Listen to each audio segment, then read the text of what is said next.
Salut les gars, je vous jure, j'ai essayé, mais je vais sortir ce atroce machin qui fait du bruit, qui pue, et voilà. Définitivement trop mou à l'accélération, il n'y a rien sous le doigt, on est toujours plein gaz. Après, en vitesse, ça suffit, c'est sûr, mais la reprise, ça me plaît pas. Et le pire, c'est l'odeur pas en fonctionnement, c'est quand on a fini, tu le poses dans le cul de ta bagnole, et t'as toute la bagnole qui snouffe l'essence, et quand t'arrives ça pue encore plus, et le machin tu peux pas laisser dans l'atelier, t'es obligé de le laisser dehors dans le garage, parce que ça sent trop mauvais. Je suis mécano, je travaille toute la journée dedans, j'ai pas encore de la vie de l'avoir le soir quand je rentre chez moi. Je vais donc sortir ce poète-poète, le réservoir, le cerveau, on va y mettre le support moteur brushless, le moteur brushless, et on va se pencher sur comment fixer les batteries là-dedans. Et c'est tout, ça sera prêt. Selon le variateur, je vais mettre un bec externe. Et selon le variateur, éventuellement, j'aurai pas besoin. Et après, on va s'amuser avec en tout silence, comme avec la FG Mini. Oh, c'est bon.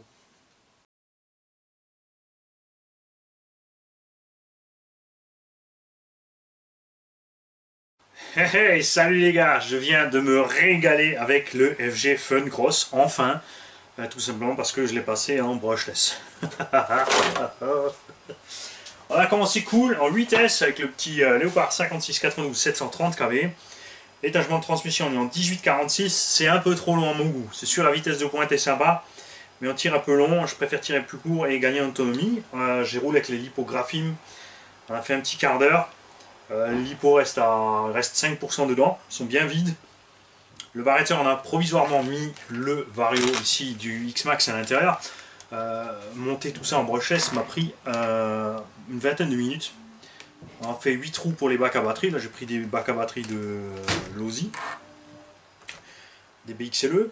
Le support moteur que j'avais déjà, donc le support moteur fixe de FG qui est super point de vue solidité et qui vient de ma FG Mini là-bas. Parce que là-bas, j'ai monté un support réglable mais qui n'est pas adapté à tout terrain.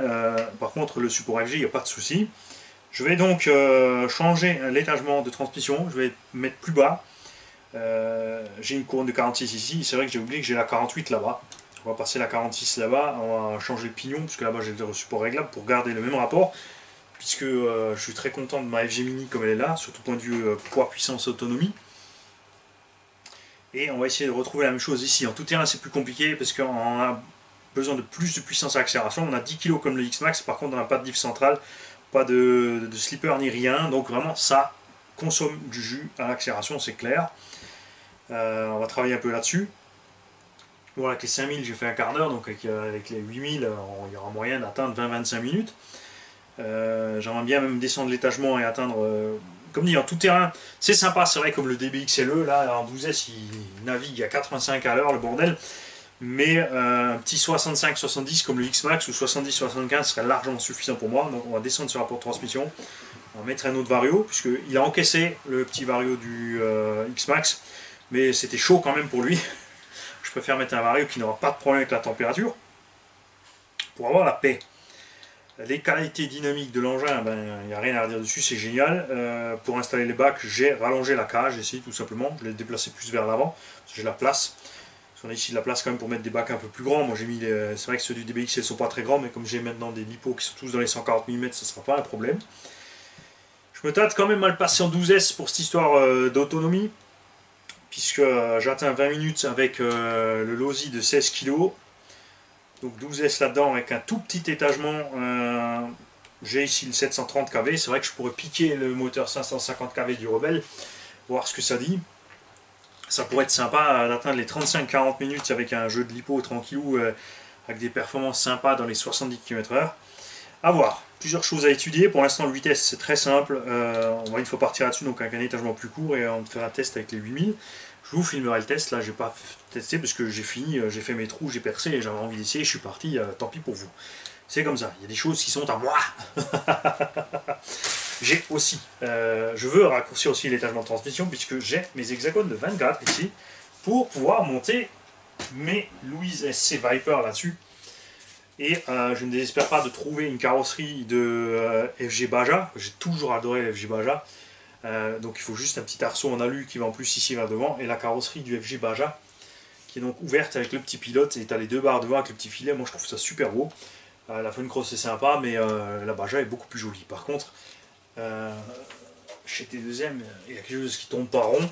Ils vous vendent ça 160 € les mecs. 160 €, c'est le prix d'une carrosserie piste, un cinquième.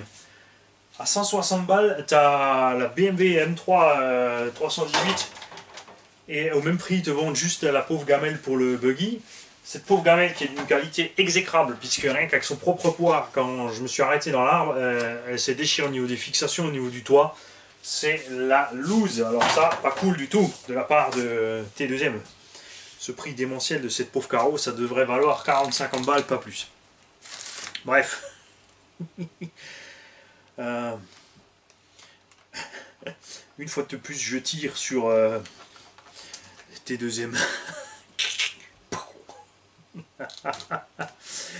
A bientôt pour les runs. Salut.